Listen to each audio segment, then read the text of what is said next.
Mesdames, Messieurs, bonjour, ravi de vous retrouver. Bienvenue dans ce principal rendez-vous de l'information. Voici les titres de l'actualité.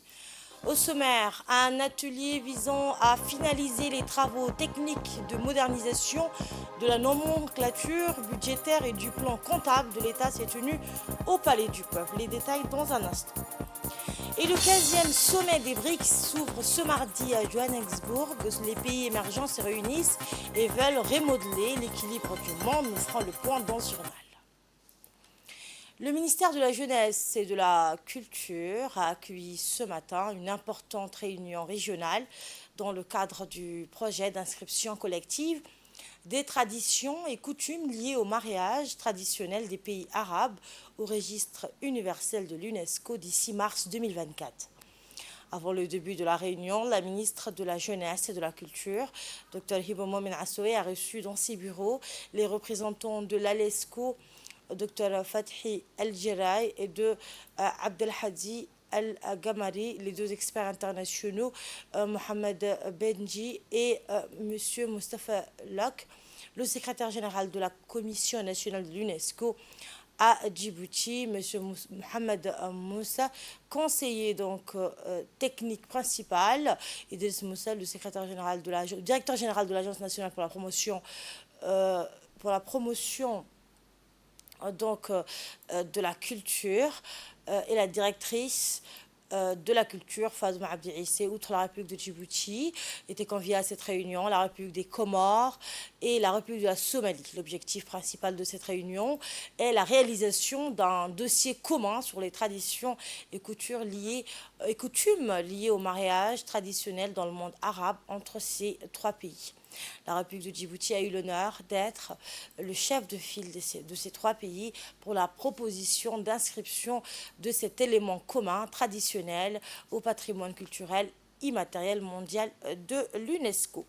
Écoutons un extrait de l'intervention de la ministre de la Jeunesse et de la Culture, Dr Hibo Momen Assoué. Avec une fierté culturelle, empreinte de solidarité et de partage de nos éléments culturels, que j'ai l'honneur de vous souhaiter très chaleureusement la bienvenue en République de Djibouti. Donc vous êtes ici en terre de rencontres, d'échanges, terre de paix, traversée par plusieurs civilisations, riche en héritage pluriel et trésors traditionnels. En effet, la République de Djibouti, située dans l'embouchure de la mer Rouge, au carrefour des continents indo-européens et africaines, mais aussi arabes, se caractérise par les richesses de sa diversité culturelle.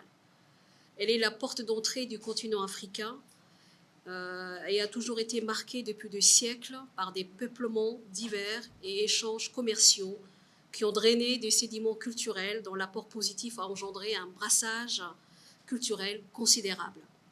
Auparavant appelé le pays du Punt, Djibouti, situé aussi dans la région du berceau de l'humanité, est en effet à la croisée de l'histoire du monde.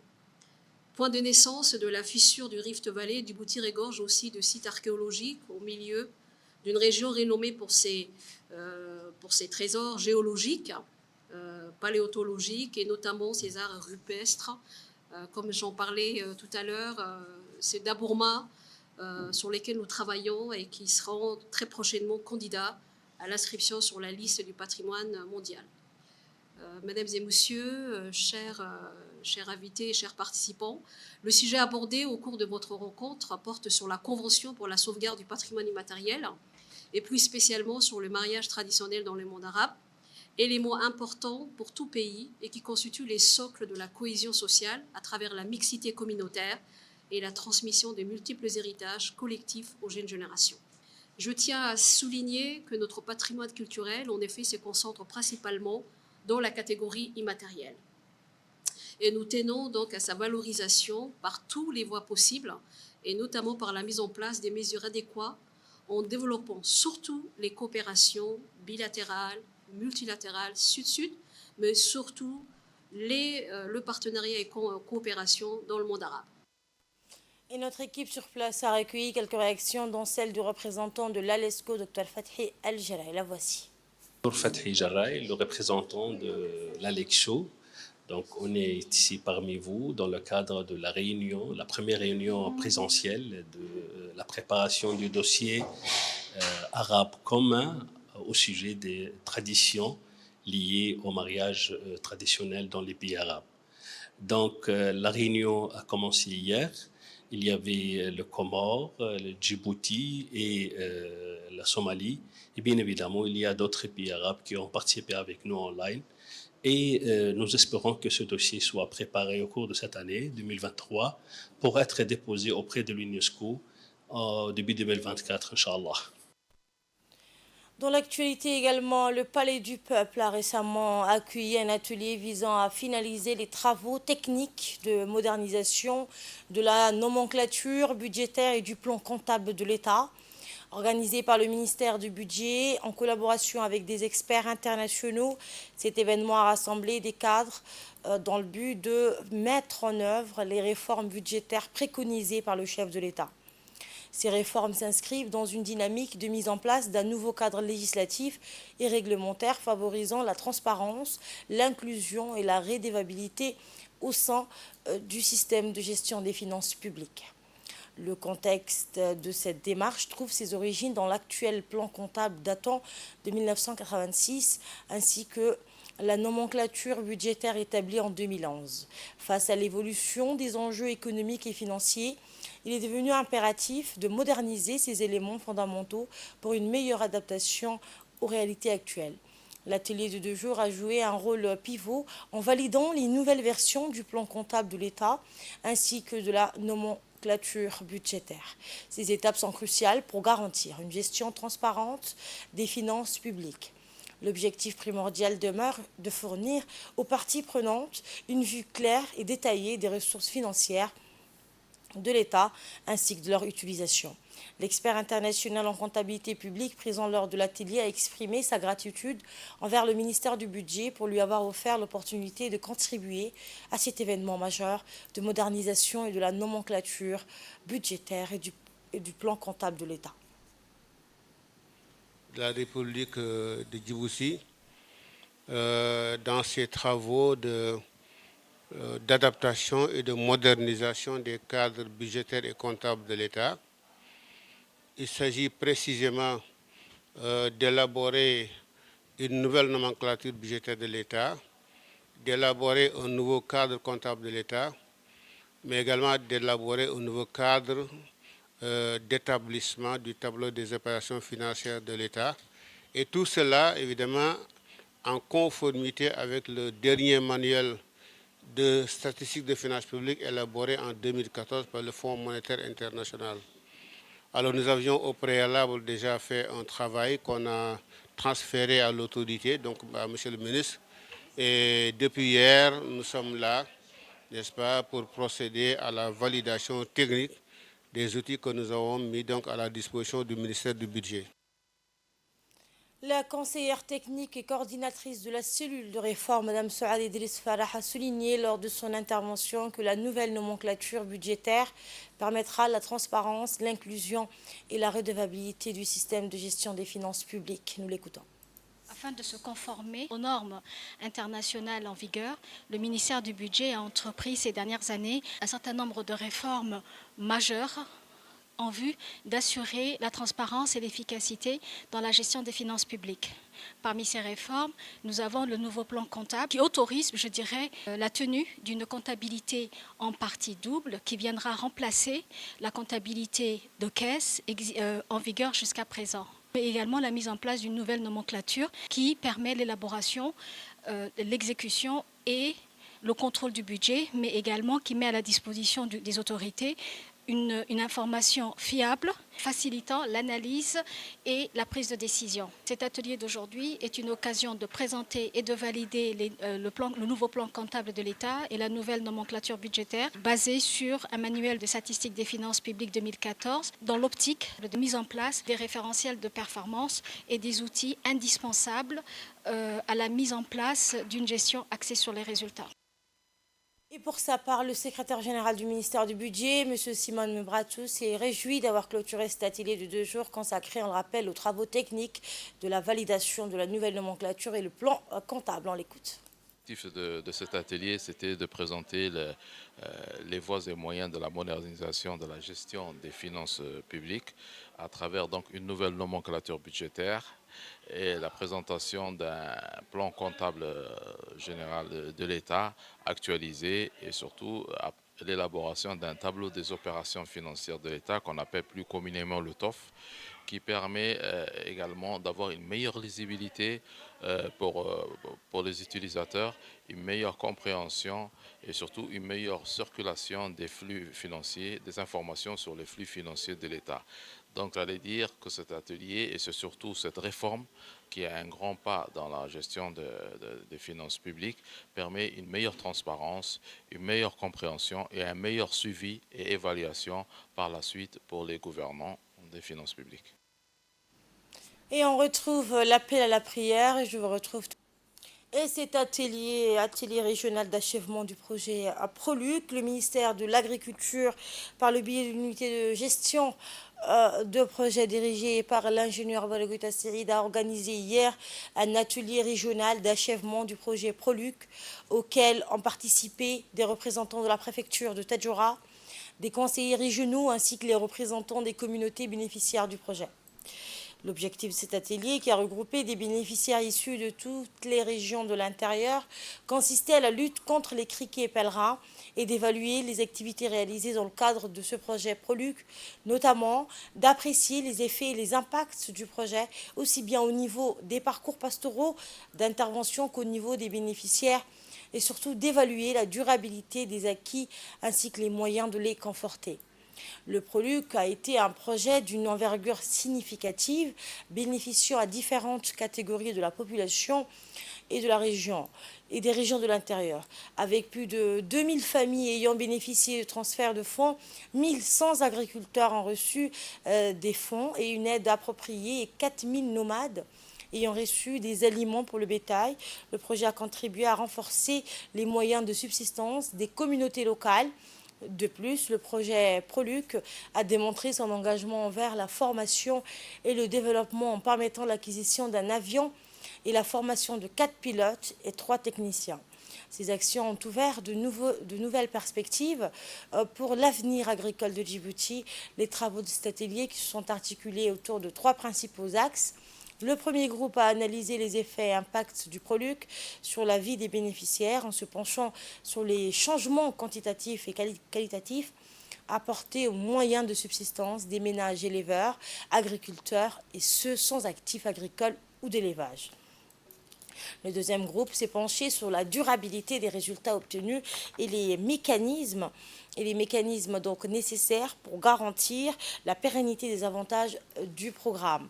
Les discussions ont porté sur les facteurs pouvant influencer la durabilité des investissements et les moyens pour consolider les acquis du Proluc. Et enfin, le troisième groupe s'est attelé à évaluer la performance des partenaires et prestataires du projet. Rappelons que notre pays, dans le cadre de la lutte contre le criquet pèlerin, s'est doté d'un aéronef pulvérisateur d'insecticides en 2021 pour mieux lutter contre les criquets pèlerins qui causent des pertes agropastorales énormes, mais également pour venir à bout des insectes nuisibles et les moustiques vecteurs de plusieurs maladies infectieuses telles que la diarrhée, le paludisme, le choléra, la conjonctivite à Djibouti, mais aussi donc cet aéronef va servir dans les pays, sert déjà dans les pays voisins. Prenons la parole, le préfet de la ville de Tadjoura, Mohamed Ahmed Abbas, a tout d'abord salué les bénéficiaires venus des zones rurales impactées par les criquets. Votre présence ici témoigne de l'intérêt que vous accordez au développement de vos parcours pastoraux. Il a saisi cette occasion pour s'enquérir non seulement sur les réalisations qui ont été faites, mais surtout l'impact réel du projet sur les conditions de vie des bénéficiaires. Poursuivant son intervention, le préfet a demandé aux participants d'être francs et sincères sur leur ressenti des réalisations du projet Proluc et des leçons à en tirer pour l'avenir.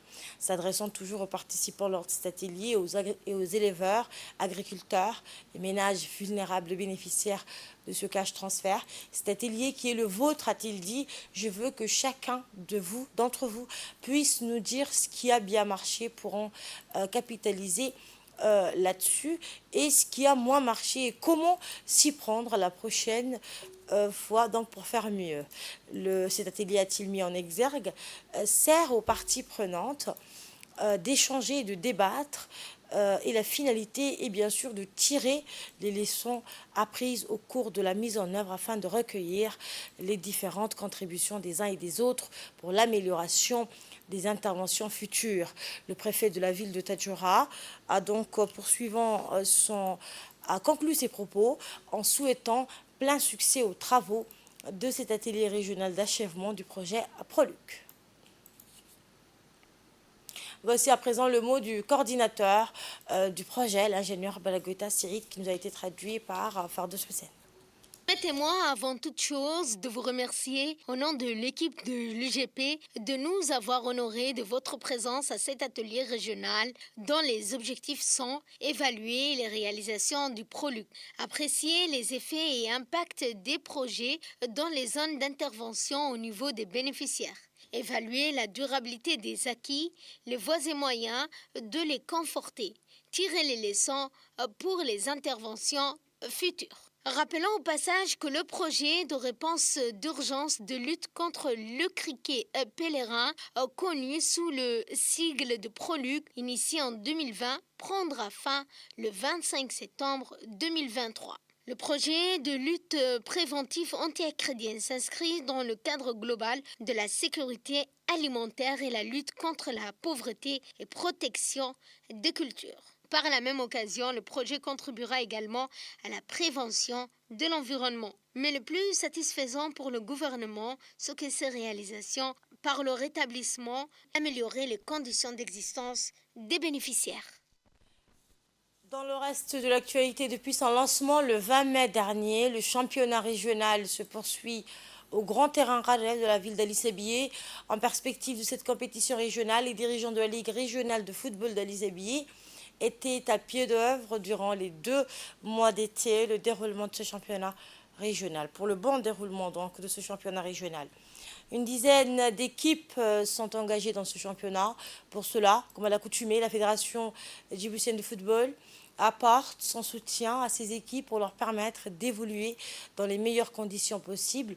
Ces dernières ont bénéficié dans cette optique d'un lot d'équipements composé entre autres des ballons, de maillots, des chaussures, de chaussettes et des protèges. Eh bien, la nouveauté de cette année, la participation de 5 équipes féminines. La région est aussi un vivier de talent et elle est de surcroît le fief d'une des meilleures équipes du championnat national de la première division. Il s'agit de l'ASS Djibouti Télécom. À travers le lancement de la saison footballistique de ce championnat régional verra l'éclosion et l'épanouissement des équipes beaucoup plus performantes et de nombreux joueurs talentueux qui pourront un jour jouer sous les couleurs nationales. Le stage de formation des arbitres qui avait débuté dimanche dernier s'est clôturé aujourd'hui. Pour l'occasion, une cérémonie de remise des attestations aux récipiendaires s'est déroulée à midi au CDC de Hayouf à Obak, en présence du dynamique président du conseil régional, Mohamed Hamad, du préfet adjoint, Mohamed Awad, le vice-président de la Ligue et d'autres personnalités de la ville d'Obak, ainsi que les participants et leurs formateurs. Notons que 17 arbitres et arbitres assistants ont été formés durant ce stage. S'exprimant à cette occasion, le président du conseil régional a tenu à féliciter la fédération pour l'organisation de ce stage et pour son appui au développement du football dans le pays et dans les régions. En tant que passionné de football, je ne manquerai pas de suivre les efforts de la Ligue régionale et de ses efforts pour développer le football à Obak. C'est ce qu'a affirmé le président du conseil régional en guise de conclusion. À la fin de la cérémonie, des attestations ont été remises aux arbitres et aux arbitres assistants qui ont bénéficié donc de cette formation.